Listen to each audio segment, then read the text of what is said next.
Hello friends, welcome to the world of knowledge alpha classes. मैं हूं आपका दोस्त आरिश अमीन। फ्रेंड्स, जैसा कि आपके सामने थंबनेल बना हुआ है फ्रेंड्स, क्लास 6 कक्षा 6 के बिहार विद्यालय परीक्षा समिति हमारी दुनिया यानी कि भूगोल ज्योग्राफी के सभी चैप्टर्स के सॉल्यूशन वीडियो की सीरीज शुरू कर रहे हैं, जिसमें आज का हमारा टॉपिक है फ्रेंड्स अध्याय 1 है, जो कि है हमारा सौरमंडल। हमारा सौरमंडल अगर आपने चैप्टर नहीं पढ़ा है फ्रेंड्स, तो डिस्क्रिप्शन में लिंक प्रोवाइडेड है, आप वहाँ से जाकर हमारे चैप्टर को पढ़ सकते हैं। आज का ये वीडियो सॉल्यूशन वीडियो है। जैसे कि मैंने आपसे कहा था कि हर चैप्टर 2 पार्ट में आएगा, पार्ट ए और पार्ट बी में आएगा। तो पार्ट ए को हमने कवर कर लिया, जिसमें हमने पढ़ लिया चैप्टर को। पार्ट बी इसका सॉल्यूशन वीडियो है, जिसमें हम क्या करेंगे, इसके सभी प्रश्नों के हल को देखेंगे। तो चलिए फ्रेंड्स, बिना देरी करते हुए चलते हैं और शुरू करते हैं आज का ये वीडियो। अगर वीडियो पसंद आए तो वीडियो को लाइक कीजिएगा, अपने फ्रेंड्स के साथ शेयर कीजिए, हमारे चैनल को सब्सक्राइब कीजिए। चलिए फ्रेंड्स, चलते हैं। तो जैसा कि आप चैप्टर देख सकते हैं फ्रेंड्स, ये हमारा पहला चैप्टर हमारा सौरमंडल। तो आइए देखते हैं हमारा सौरमंडल। ये हमारा सौरमंडल अगर आपने पढ़ा नहीं है तो पढ़ सकते हैं आप, पूरा मैंने पढ़ाया हुआ है इसको। देखते हैं इसका सॉल्यूशन वीडियो।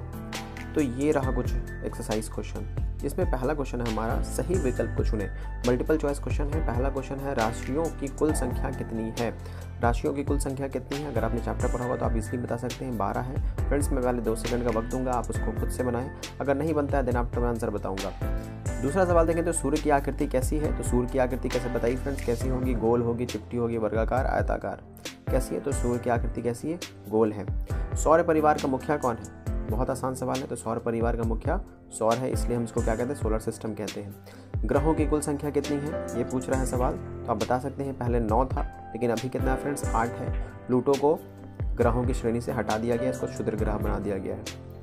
आगे क्वेश्चन नंबर 5, सप्तवर्ष, इसको साफ कर लेते हैं। सप्तर्षि कितने तारों का समूह होता है। तो यहाँ पे देख रहे हैं फ्रेंड्स, 7 सप्त है, मतलब सप्त का मतलब ही 7 होता है। तो आप समझ सकते हैं कि क्या होगा इसका आंसर। इसका करेक्ट आंसर क्या हो जाएगा, option number D, that is 7। अब है हमारा मैच द फॉलोइंग। तो हमारे मैच द फॉलोइंग को देखेंगे फ्रेंड्स। तो सबसे पहले पृथ्वी एक नक्षत्र को डैश दिनों में पार करती है। तो कितने दिनों में पार करती है फ्रेंड्स, तो 14 दिन में।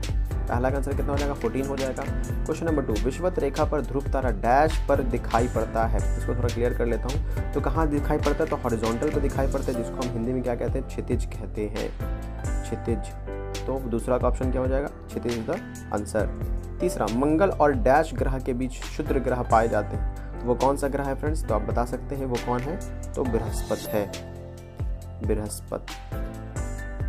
इसको इस तरह से लिखते हैं, बृहस्पति लिख सकते हैं। आप कमेंट सेक्शन में बताएं फ्रेंड्स कि बृहस्पति को इंग्लिश में क्या कहते हैं। जैसे कि मंगल को मार्स कहते हैं, तो बृहस्पति को क्या कहते हैं, ये आप कमेंट सेक्शन में बताएं। नेक्स्ट है, बृहस्पति के डैश उपग्रह हैं। तो बृहस्पति के कितने उपग्रह हैं, तो 63 उपग्रह हैं। उपग्रह यानी कि मून, यानी कि उनका चांद। पृथ्वी के उपग्रह को मून कहते हैं।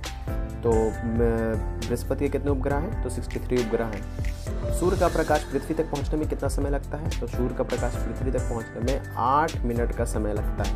8 मिनट, मिनट आप ऐसे भी लिख सकते हैं हिंदी में, मिनट, 8 मिनट का समय लगता है। बाकी नेक्स्ट क्वेश्चन को देखेंगे, उससे पहले कुछ मैच द फॉलोइंग, उसको भी हम देख लेते हैं।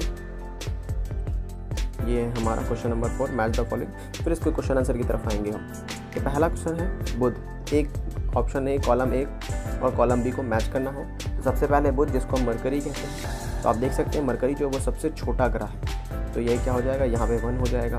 पृथ्वी को हम नीला ग्रह कहते हैं, इसको थोड़ा क्लियर कर लेता हूँ। तो बुध क्या हो जाएगा, 1 सबसे छोटा ग्रह 1, पृथ्वी नीला ग्रह, चंद्रमा पृथ्वी का उपग्रह। तो ये हो गया 1 2 3। उल्का पिंड किसको कहते हैं, तो उल्का पिंड कहते हैं आकाश में चक्कर लगाने वाले पत्थरों के छोटे टुकड़े को हम क्या कहते हैं, उल्का पिंड कहते हैं। तो ये हो जाएगा 4। आकाशगंगा क्या है, तो लाखों तारों का समूह है, तो ये हो जाएगा 5। और ब्रह्मांड क्या है, तो ये लाखों आकाशगंगा का समूह है, तो ये 6 हो जाएगा। तो इस तरह से मैच द फॉलोइंग आप मैच कर सकते हैं। अब देखते हैं इसके क्वेश्चन आंसर की तरफ चलते हैं। क्वेश्चन आंसर जी, सॉरी फ्रेंड्स। तो ये रहा हमारा पहला सवाल, सूर्य से दूरी के अनुसार विभिन्न ग्रहों के नाम लिखिए। सूर्य से दूरी के अनुसार विभिन्न ग्रहों का नाम लिखना है फ्रेंड्स। तो आप समझ सकते हैं क्या होगा फ्रेंड्स। मान लीजिए कि ये क्या है, सन है। तो सबसे पहले कौन आता है, तो सबसे पहले मरकरी आता है, फिर वेनस आता है, फिर अर्थ आता है, फिर मार्स आता है। तो इस तरह से आपको सूर्य की दूरी के अनुसार लिखना है। तो अगर मैं नाम बता दूं तो उसे ओरली मैं नाम बता देता हूँ, आप लिख सकते हैं। तो सबसे पहले नंबर पे आ जाएगा बुध, दूसरे नंबर पे आ जाएगा शुक्र। आप इंग्लिश में साथ साथ लिखते चलेंगे, बुध को मरकरी कहते हैं, शुक्र को वेनस कहते हैं, और तीसरे नंबर पे आ जाएगा हमारा अर्थ यानी कि पृथ्वी। तो ये 3 हो गया फ्रेंड्स। और बाकी का चौथे नंबर पे लिखते हैं हम। चौथे नंबर पे मंगल आता है, मंगल। 5वें नंबर पे आता है बृहस्पति, बृहस्पति जिसको हम जुपिटर कहते हैं। छठे नंबर पे आता है सैटर्न जिसको हम शनि कहते हैं, शनि। और बाकी 2 लिखते हैं। 7वें नंबर पे आता है यूरेनस, यूरेनस इंग्लिश में यूरेनस कहते हैं। इसको हम अगर हिंदी में कहें तो अरुण कहते हैं, इसको हिंदी में अरुण। और 8वें नंबर पे आता है वरुण, वरुण, वरुण जिसको हम क्या कहते हैं, नेपच्यून कहते हैं, नेपच्यून। तो ये कर्म हो जाएगा फ्रेंड्स। नेक्स्ट क्वेश्चन देखते हैं, सूर्य के सबसे नज़दीक ग्रह का नाम क्या है? तो सूर्य के सबसे नज़दीक ग्रह का नाम क्या है? बुध है जिसको हम मरकरी कहते हैं, बुध, मरकरी। तीसरा सवाल, सौर मंडल का सबसे बड़ा ग्रह कौन सा है? तो बृहस्पति है यानी कि जुपिटर है। तो जुपिटर आप इसका आंसर कर सकते हैं, जुपिटर, जुपिटर लिख सकते हैं। नेक्स्ट क्वेश्चन देखते हैं फ्रेंड्स। ये नेक्स्ट क्वेश्चन, सॉरी, पृथ्वी के निकटवर्ती ग्रह कौन कौन से हैं? तो पृथ्वी के सबसे निकट ग्रह कौन से हैं? तो यहाँ पे मैंने लिखा हुआ है पृथ्वी के सबसे निकटवर्ती ग्रह है वीनस और मार्स। एक तरफ मार्स है, एक तरफ वीनस है, शुक्र, और एक तरफ क्या है, मंगल है। मतलब अगर आप देखें तो पृथ्वी ये है, ये अर्थ है, तो इस तरफ ये वीनस है और इस तरफ ये क्या है, मार्स है। तो ये दोनों निकटवर्ती ग्रह हैं पृथ्वी के। नेक्स्ट क्वेश्चन, उस ग्रह का क्या नाम है जिसके चारों ओर छल्ले पाए जाते हैं? तो उसका ग्रह का नाम है शनि जिसको हम सैटर्न कहते हैं, सैटर्न। इसको आप इस तरह से लिख सकते हैं, उस ग्रह का नाम शनि यानी कि सैटर्न है जिसके चारों ओर छल्ले पाए जाते हैं। क्वेश्चन नंबर 4 देखें तो सौर मंडल का कौन सा ग्रह आपको सबसे अलग लगा और क्यों? तो सबसे अलग ग्रह तो अर्थ है, इसको मैं थोड़ा आंसर में बताता हूँ फ्रेंड्स। तो चलिए आंसर की ओर चलते हैं। उससे पहले हम ये सवाल कर लेते हैं, पृथ्वी के उपग्रह का क्या नाम है? तो पृथ्वी के उपग्रह का नाम चांद है जिसको हम मून कहते हैं।